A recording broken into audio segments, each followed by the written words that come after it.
On va finir cet après-midi par le retour du coup de la journée qui va nous être fait par Anne. Et ensuite, le président nous fera son allocution finale. Et Isabelle et peut-être Nathalie nous indiqueront peut-être comment entrevoir la suite du travail avec le pôle d'innovation sociale, sport et handicap. Voilà, je passe la parole du coup à Anne. Tu veux que je m'assoie avec toi ?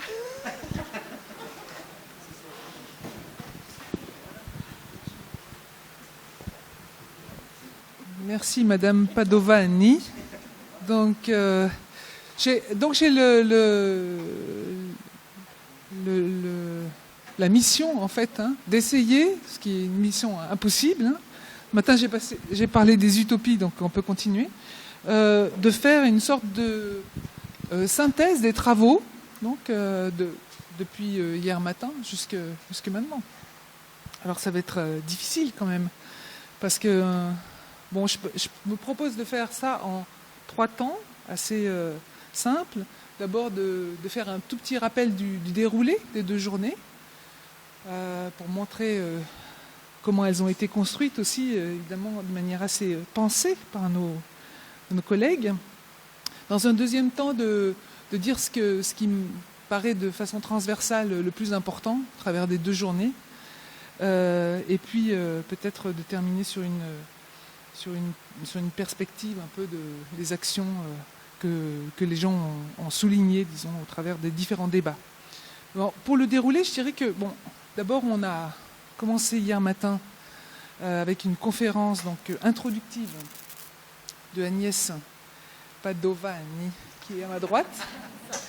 Mais c'était important parce que c'était d'abord une entrée en matière historique. Je pense que c'est assez important, toujours cette dimension de repositionner où on en est par rapport à une trajectoire un peu collective de ce qui s'est passé, à propos de la question de la prise en compte, de la transformation en fait du contexte législatif et de la gestion sociale des personnes dites handicapées.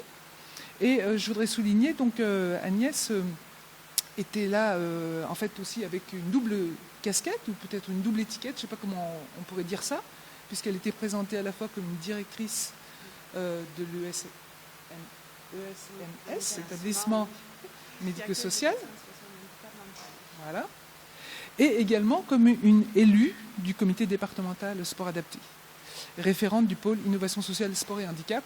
Je dis ça parce qu'en fait, je vais essayer de voir à chaque fois que finalement les gens qui sont intervenus, ils avaient toujours plusieurs casquettes. Mais évidemment, c'est sûrement une caractéristique qui a fait qu'ils se sont retrouvés là, et donc une caractéristique non hasardeuse. Voilà. Alors ensuite, on a eu Marc Blin qui nous a fait une intervention qui était intitulée « Modèle social et interactif du handicap et démarche inclusive », qui est un enseignant-chercheur à l'INSHEA, donc une école supérieure de formation des enseignants de l'éducation spécialisée, qui est lui aussi, il a une double casquette, puisqu'il est à la fois enseignant-chercheur, mais il s'est présenté pendant toute sa conférence comme professionnel. Je profite de le dire pendant qu'il n'est pas là. Et il disait, nous les professionnels, etc. En fait, il a été professionnel du travail social pendant très longtemps, et donc cette étiquette professionnelle lui colle à la peau et dans sa présentation de lui. Mais en même temps, il est formateur, disons, de futurs intervenants, et je trouve ça assez intéressant aussi. Et donc il nous a évoqué en particulier les problèmes lexicaux, il a présenté ce modèle social et contextuel du handicap, et puis il a beaucoup insisté sur le changement de terminologie, ce qu'il fallait faire, les personnes qu'on ne disait pas les personnes handicapées, on ne disait plus les personnes handicapées, qu'on parlait des situations qui étaient handicapantes, etc. Il nous a fait une introduction en fait à cette modélisation. Et il nous a aussi évoqué quelque chose d'assez important, qui était qu'à l'INSHEA, là où il travaille, dans cette structure de formation des enseignants, il avait plusieurs collègues qui travaillaient avec lui qui étaient des formateurs de formateurs, donc, et qui étaient eux-mêmes des personnes concernées par des déficiences. Ce qui me paraît aussi assez important, puisque la question de la place en fait, des personnes concernées par des déficiences dans l'ensemble de ces dispositifs va revenir sûrement dans nos réflexions, puis en tout cas c'est revenu très souvent dans les journées.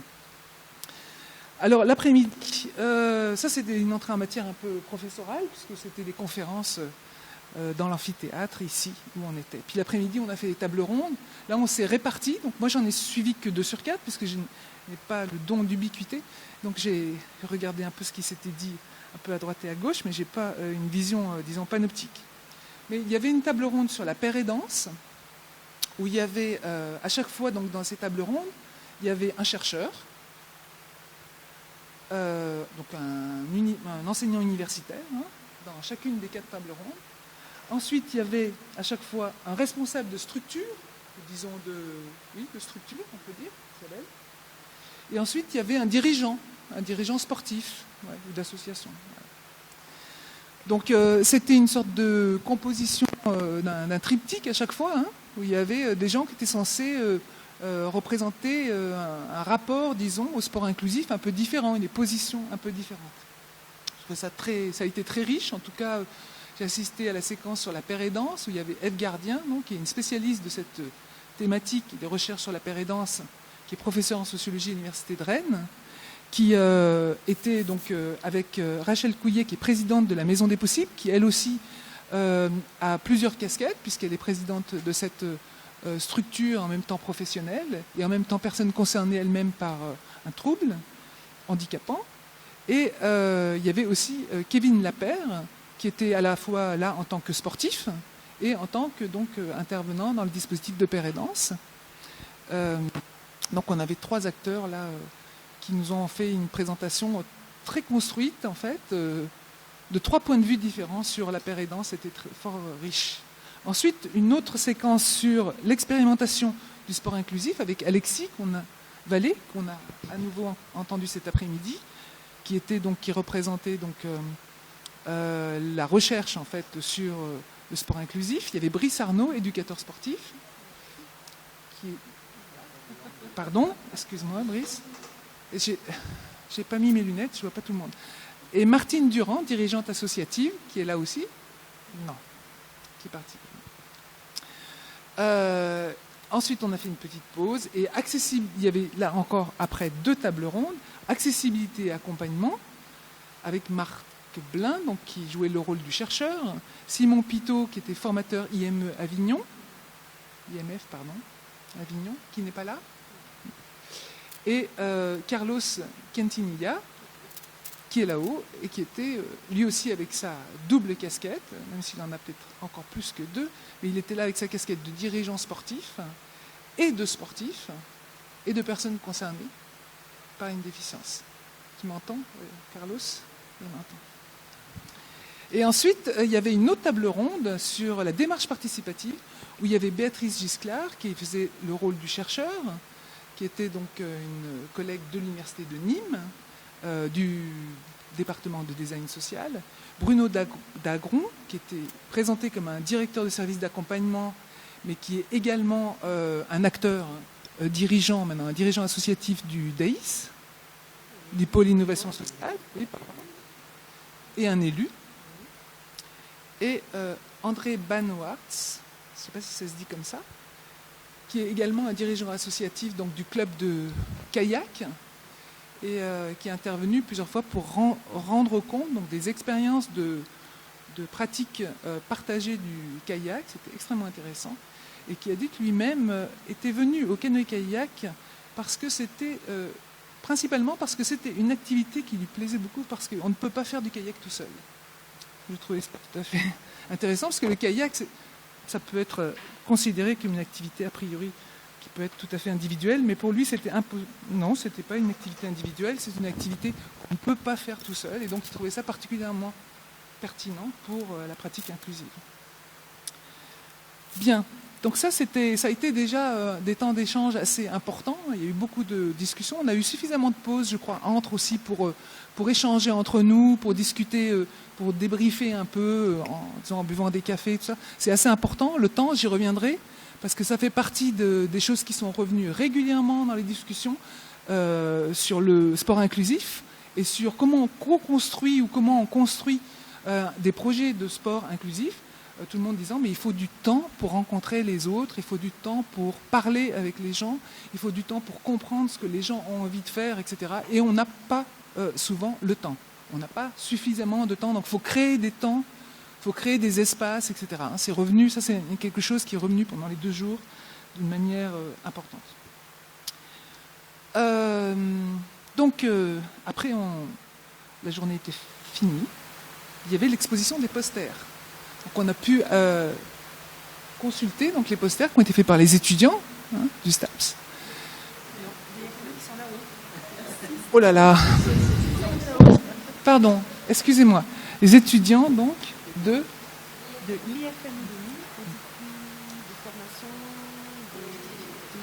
des métiers d'éducateurs.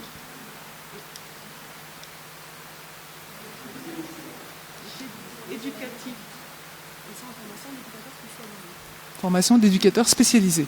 Bon, les autres étudiants qui étaient là hier, c'était les étudiants de STAPS, mais ils ne sont pas venus aujourd'hui, les étudiants de STAPS.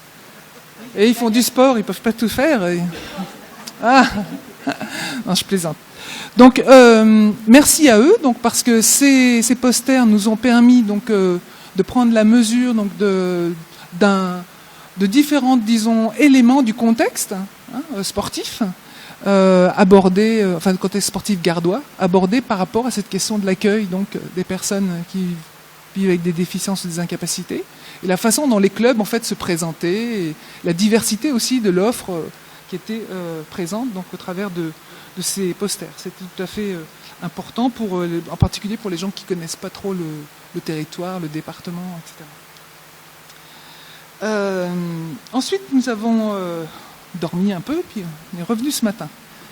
Donc ce matin, on a eu une conférence plénière, c'est moi qui l'ai faite, donc je ne reviendrai pas longtemps là-dessus, j'ai déjà dépassé mon temps ce matin.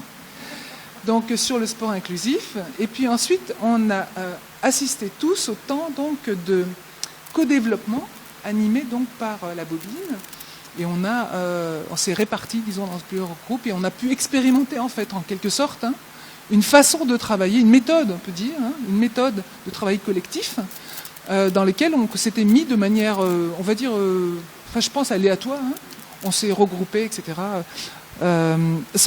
Disons, on s'est regroupés sur des tables pour travailler ensemble sans consigne de regroupement. Je dirais pas que c'était aléatoire, parce que tout à l'heure, en échangeant, justement, on s'est aperçu qu'on ne s'était pas mis à n'importe quelle table, évidemment. Il n'y a jamais de hasard, en fait. C'est ça qu'il faut retenir de l'ensemble de l'affaire, c'est qu'il n'y a pas de hasard. Donc, il y avait des profs de gym qui se sont regroupés entre eux, il y avait les étudiants de design social, je ne sais pas si elles sont toujours là, les jeunes filles, qui s'étaient regroupées, etc. Bon, c'est intéressant d'ailleurs, parce qu'on peut se dire, finalement, pour discuter, enfin, pour travailler sur des projets de co-construction sur la démarche inclusive, par exemple, en fonction de la façon dont on compose les groupes de travail, il ne se passe pas tout à fait la même chose. Puis les discussions peuvent aller plus ou moins vite ou plus ou moins lentement, on est plus ou moins en désaccord, avec des écarts plus ou moins grands entre nos façons de voir les choses en fonction de la façon dont les tables sont faites, quoi. Ça, c'est intéressant comme outil méthodologique aussi de se dire, tiens, si on utilise ce genre de dispositif, est-ce qu'on fait des plans de table, comme on dit dans les mariages, ou bien est-ce qu'on laisse les gens se mettre où ils veulent? C'est intéressant en fonction de l'objectif qu'on poursuit, je pense. En tout cas, on pourra en rediscuter les uns et les autres avec nos collègues de la Bobine. Donc ensuite, on a fait une petite pause. Et puis cet après-midi, donc, Alexis nous a présenté donc, des films qui permettaient d'illustrer et de présenter ce qu'il a identifié comme les différentes modalités ou différentes formes du spectre donc, du sport inclusif. Il y en a 5 ou 5, voilà, 5. Donc pour prendre la mesure en fait de l'ensemble des façons dont il définit et il conceptualise, on va dire, cette forme du sport inclusif, avec des illustrations. On les a pas vues en entier, mais on pourra les retrouver et les voir. Et puis on a eu la restitution de la Bobine tout à l'heure, et des temps d'échange et de discussion. Alors pour pas durer trop longtemps, je dirais que pour moi, il y a quelque chose qui est assez important du point de vue transversal, disons, dans ce qu'on a discuté, dans les différents ateliers, dans les différentes interventions plénières aussi, dans les différents temps un peu informels. C'est la question donc de la diversité et du pluriel, ou de la pluralité. C'est-à-dire qu'en fait, ce qui m'est apparu, c'est que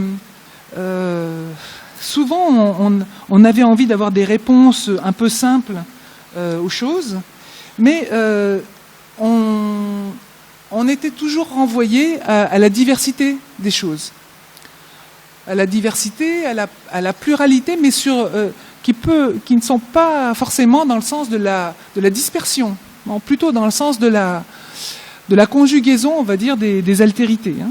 Alors, il y avait la diversité des participants. Donc, il y avait des profs, il y avait des chercheurs, il y avait des sportifs, il y avait des dirigeants, il y avait des étudiants, j'en oublie, évidemment quand on fait ça on oublie toujours, il y avait des instituteurs même, paraît-il, maintenant on dit des professeurs des écoles, donc il y avait des éducateurs ou des futurs éducateurs spécialisés, il y avait des designers, bon. Alors ça déjà c'est une piste intéressante, et puis c'est ce que je disais tout à l'heure, c'est qu'on avait aussi beaucoup de gens qui avaient plusieurs casquettes en même temps. Donc la diversité et des participants et la conjugaison, disons, de cette diversité. Il y avait aussi, on était obligé de prendre en compte que finalement, dans cette affaire, on était toujours obligé de penser donc une pluralité des modalités de la pratique sportive. Alors, on disait oui, mais alors ça dépend si on fait des pratiques compétitives ou pas compétitives, si on fait des pratiques partagées ou pas partagées, si on fait voilà, donc on déclinait comme ça ces pluralités. Ça dépend des lieux, si on fait des pratiques dans des espaces spécialisés ou dans des espaces ordinaires. Et la question des modalités aussi inclusives, donc les 5 modalités, disons, du sport inclusif. Hein. Mais ce que j'ai essayé de trouver, mais je ne suis pas sûr que j'ai trouvé, mais en tout cas c'est une interrogation qui m'est venue à chaque fois, c'est en fait ces modalités de pratique, elles ne sont pas exclusives les unes des autres. Il y a des gens qui font de la compétition dans un sport et puis qui font une autre pratique sportive sans faire de compétition. Il y a des gens qui font de la compétition en milieu ordinaire et puis qui font de la randonnée à sport adapté. Et puis il y a des gens qui font de la compétition handisport, donc en milieu spécialisé, on va dire, dans le réseau de la compétition entre guillemets spécialisée pour les personnes qui ont tel ou tel type de limitation de capacité. Puis par ailleurs, ils font du yoga avec leurs voisins, etc. etc. Donc cette question de la pluralité ou des doubles participations, des doubles affiliations, des doubles casquettes, c'est quelque chose qui m'interroge toujours beaucoup, parce qu'on a toujours l'impression de présenter les choses comme si une chose devait remplacer une autre. Et puis, le sport inclusif ne va pas remplacer un sport qui ne le serait pas. Hein, donc on est toujours un peu dans la superposition des choses. Et puis j'ai trouvé ça revenait à différentes étapes des journées. Autre point dans le travail avec la bobine, là, sur les définitions, les projets, etc. On a vu aussi apparaître, quand on dessinait sur les fiches là, les acteurs nécessaires pour développer le projet, etc. Il y avait des étoiles comme ça. Puis on a commencé à voir apparaître des réseaux d'acteurs. Puis on voyait des acteurs qui revenaient. Alors il y en avait toujours les sportifs, les parents, les familles étaient très souvent représentées dans le réseau. Hein. Les familles, j'ai marqué ça où ?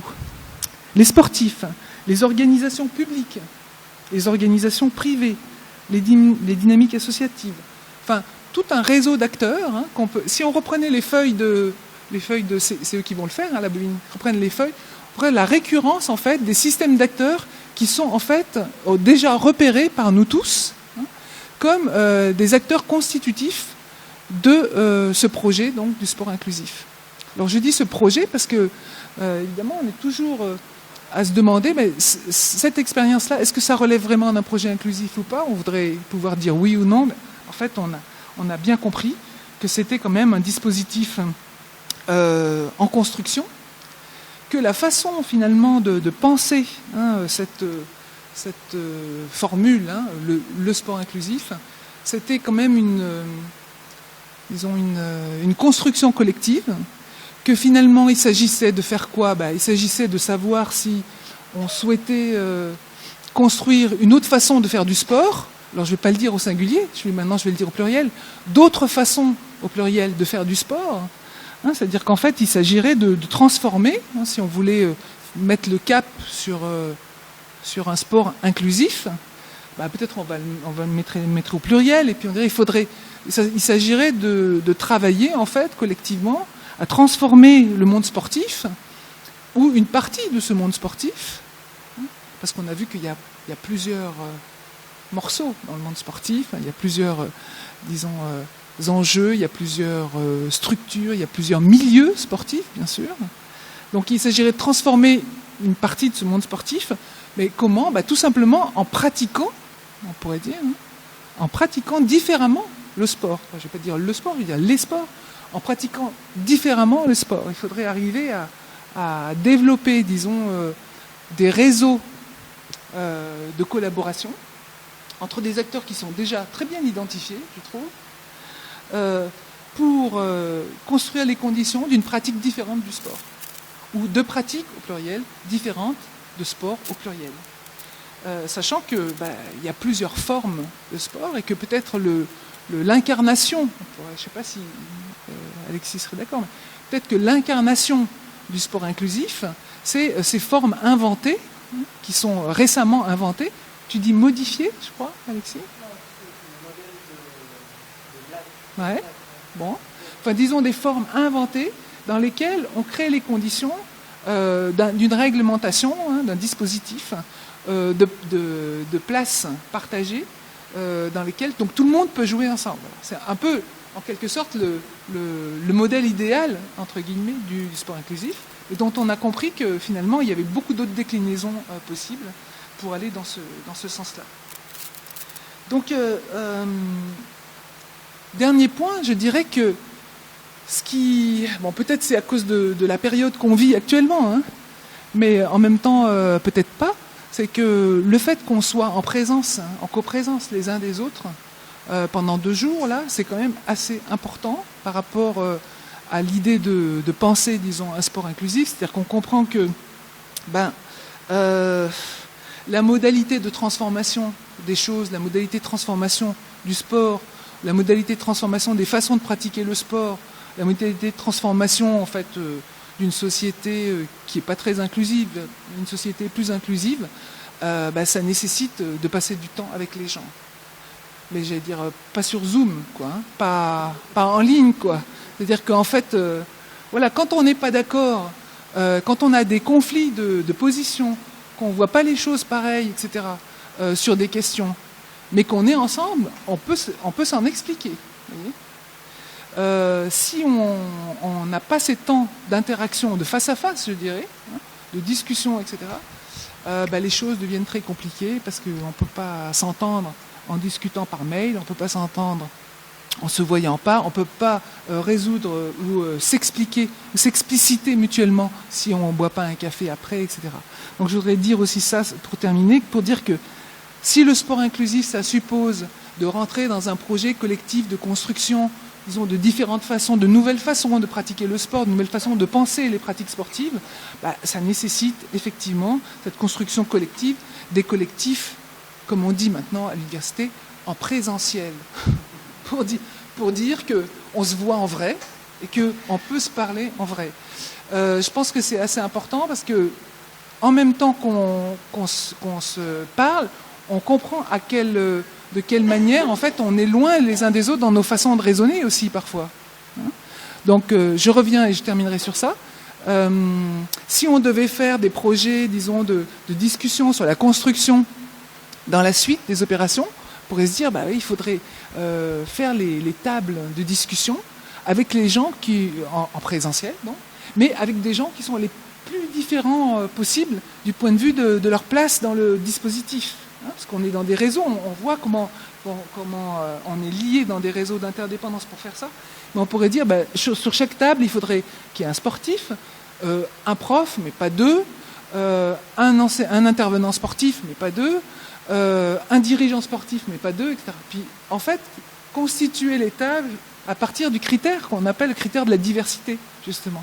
Genre, ça ferait des tables où, il faudrait pas, c'est ce que la Bobine nous a expliqué tout à l'heure, on a fait des ateliers en raccourci, mais en fait, il faudrait les faire sur un peu plus de temps. Et plus on est dans la diversité, plus il faudrait être capable de prendre du temps pour construire ça ensemble. Voilà. Et comme je suis déjà à 25 minutes, Agnès Padovani va me dire « Madame Marcellini, il faut vous arrêter ». Je m'arrête sur ça.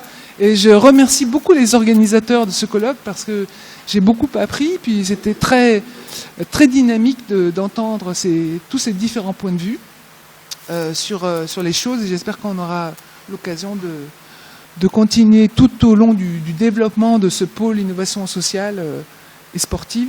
Je n'arrive pas à me souvenir du nom, mais enfin bref, de continuer les discussions ensemble. Voilà.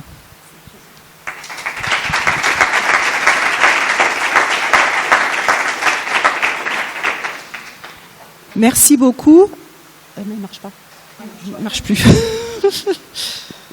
Donc, si vous avez des réactions sur ce que vient de nous dire Anne, qui a été, je pense, une synthèse très riche de ces 2 journées, qui, pour certains, finissent aujourd'hui, mais qui, demain, a une suite sur la pratique partagée à partir de demain, 10h. C'est ça, au Stade des Costières, et l'après-midi également, avec la découverte du basking.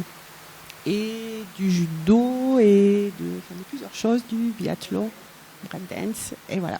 Donc c'est écrit sur vos petits programmes, donc il reste encore une 3e journée. Alors est-ce qu'il y a des réactions? Est-ce que vous voulez compléter, ou est-ce qu'on laisse la parole à Vincent, Isabelle, Nathalie?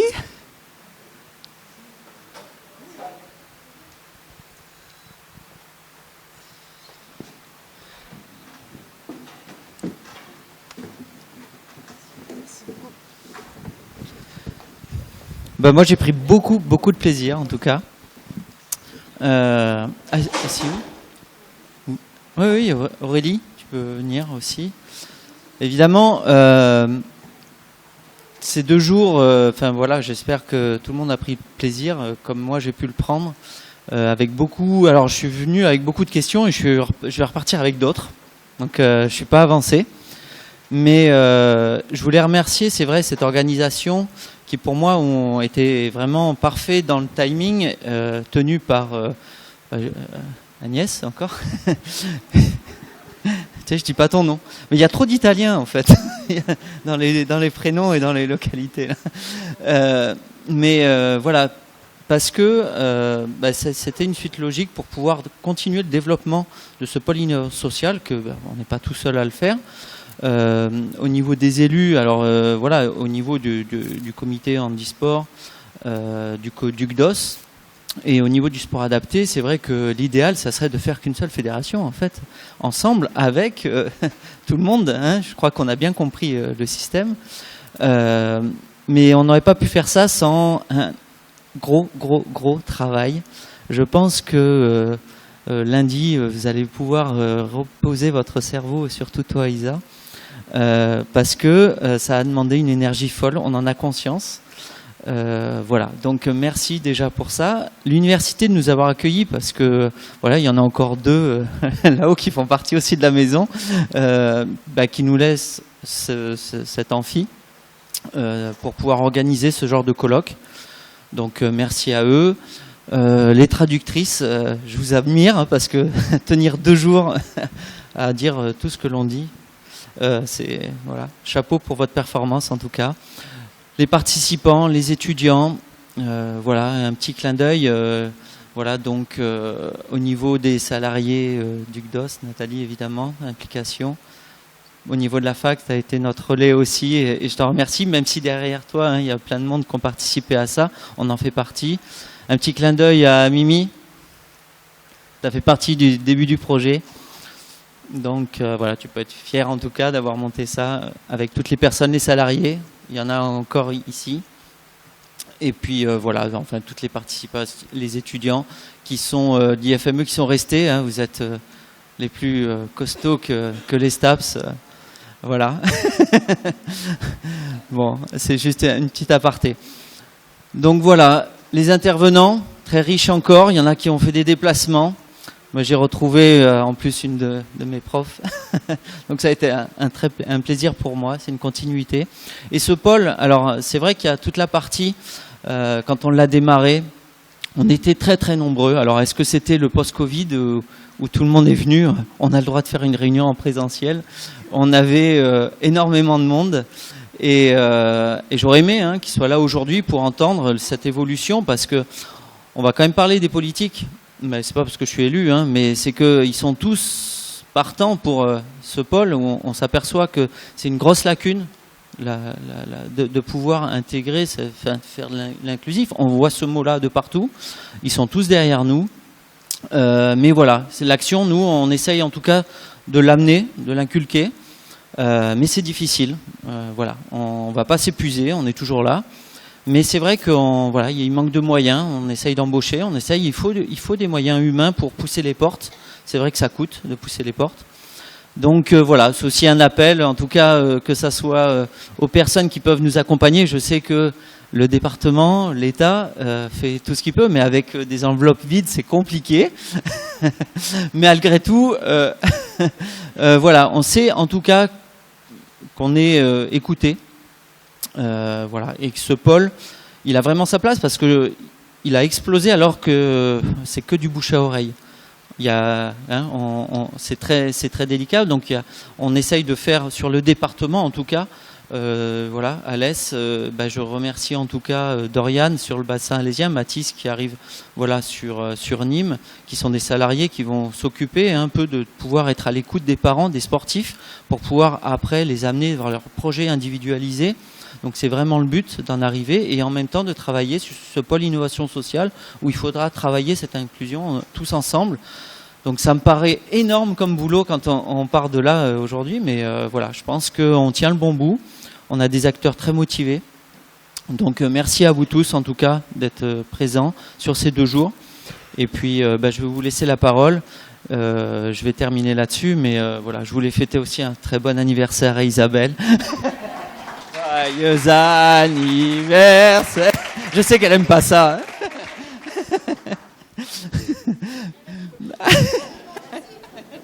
C'est le cadeau. C'est le cadeau. Le cadeau. C'est un beau cadeau en fait. Je me suis fait un beau cadeau. Du coup, c'est moi qui ai le micro. Voilà. Merci. En effet, c'est mon anniversaire. Moi, je remercie. Enfin voilà, je suis contente de ces 2 journées-là.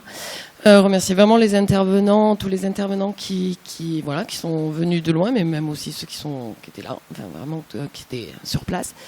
Je pense, j'espère que ça a amené. Moi, j'ai trouvé qu'il y avait des échanges de qualité, un contenu de qualité, vraiment qu'il y a eu des questionnements, que tout le monde a pris ces questionnements.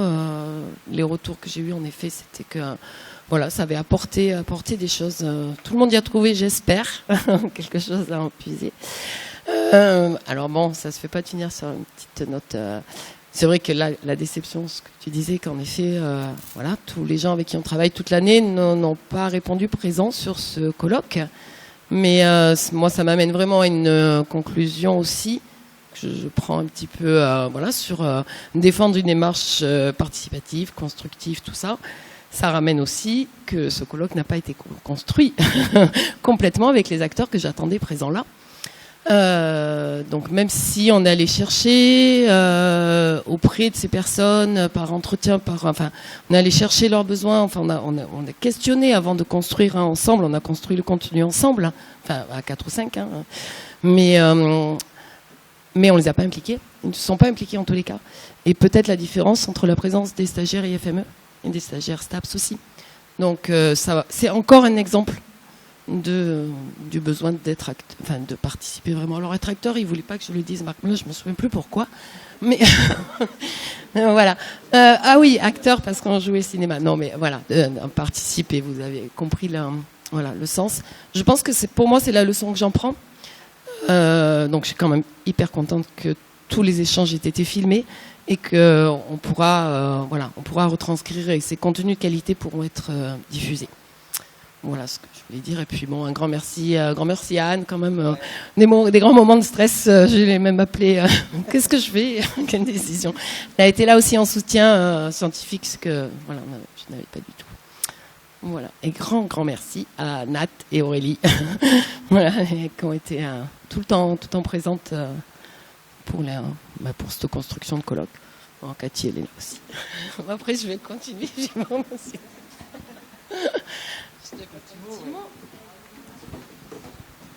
Merci Isa. Moi juste un petit mot. Donc ravi en tout cas de tous vous avoir retrouvés sur ces 2 journées. Bravo à tout le monde, merci. Alors je refais pas tous les remerciements parce que sinon on ne va pas s'en sortir. Après, je rebondis sur ce que disait Isabelle. Oui, effectivement, on s'est rendu compte que la démarche de co-construction, on ne l'avait pas forcément eu pleinement, en tout cas sur la construction de ce colloque. Je pense qu'en termes de temporalité, où on l'a vu, c'était quelque chose qui revenait de manière récurrente, en tout cas sur ces 2 jours. Là, je pense qu'on est en plein dedans. C'est qu'on a lancé, le pôle a été lancé au début 2021. Là, on est là aujourd'hui pendant 2 jours à se retrouver à travers des échanges très enrichissants et très positifs et vraiment porteurs, qui nous encouragent et qui nous montrent qu'on a raison, je pense, et que ce pôle a toute sa raison en tout cas d'être, et que justement, on a tout à construire. Et notre démarche, en tout cas, je pense, est la bonne. Et le bouche à oreille, comme le DAIS a bien fonctionné jusqu'à maintenant, voilà, on va essayer de faire marcher le bouche à oreille aussi à partir de ce colloque. Voilà. Merci à toutes et à tous. Et en tout cas, le CDOS reste impliqué à fond dans le pôle. Merci.